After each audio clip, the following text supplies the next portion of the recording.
लोकसंख्या शिक्षण म्हणजे राष्ट्रोन्नती लक्षण. आप बताएंगे? बताओ. सांगा. ही दोन स्थितीमध्ये पृथ्वी आहे.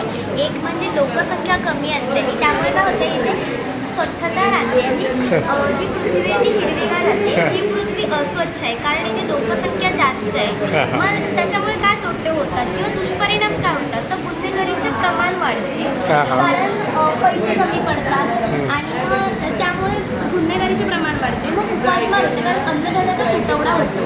त्याप्रमाणे राहायला जागा होण्यासाठी वृक्षतोड केली जाते. भ्रष्टाचार वाढतो. आणि त्याच्यावर उपाय काय तर ह्या पृथ्वीवर ते उपाय सांगितलेले आहेत की आपण वनीकरण केले पाहिजे म्हणजे झाडं लावली पाहिजे. आणि आपलं सगळ्यात मोठी समस्या म्हणजे प्लास्टिकची समस्या. तसेच जलसंधारण केले पाहिजे कारण लोकसंख्येमुळे प्रदूषित जल येत आहे आपल्याला. मग आपण ते मातीत साठवले पाहिजे. त्याच्यानंतर आधुनिक सेंद्रिय शेती. इथे जो अन्नधान्याचा तुटवडा पडतोय मग त्यासाठी सेंद्रिय शेती आपण केली पाहिजे. दुसरी गोष्ट म्हणजे ही की लोकसंख्येमुळे काय होतं तर हे सगळे तोटे होतात आणि त्याच्यावरचे उपाय ह्या फुलांवर दिलेले आहेत. म्हणजे जे फुलपाखरू आहे हे कुपोषणावर आहे. मग आता त्याला गरज कशाची आहे तर सकस आहाराची गरज आहे. मग ते उडत जाणार सकस आहाराकडे. मग जागतिक तापमान वाढ हे कशामुळे होतं की पर्यावरणाच्या समस्या उद्भवतात. मग ते फुलपाखरू जाईल पर्यावरण रक्षणाकडे. मग लोकसंख्या वाढते. मग काय केलं पाहिजे कुटुंब नियोजन. निरक्षरता वाढते. मग प्रौढ शिक्षण. मग त्याप्रमाणे दुसरी गोष्ट हे आपण केलेले उपाय आहेत हे आपण करतोय. मग सरकार आपल्यासाठी काय करतंय मग त्याचा आपण फायदा घेतला पाहिजे. मग हे भारतात उगवलेलं सरकारच्या योजनांचं झाड आहे. ते आंब्यांच्या स्वरूपात आहे.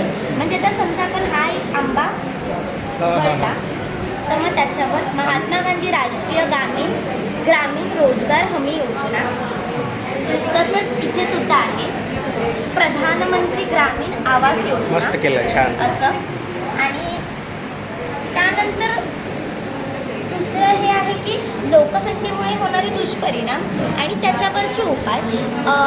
हिरवी जी सोंगटी आहे हे सूचित करते की हे उपाय आहेत आणि जी तांबडी सोंगटी ती सूचित करते की हे दुष्परिणाम आहेत. त्याप्रमाणे ही सापशिडी आहे.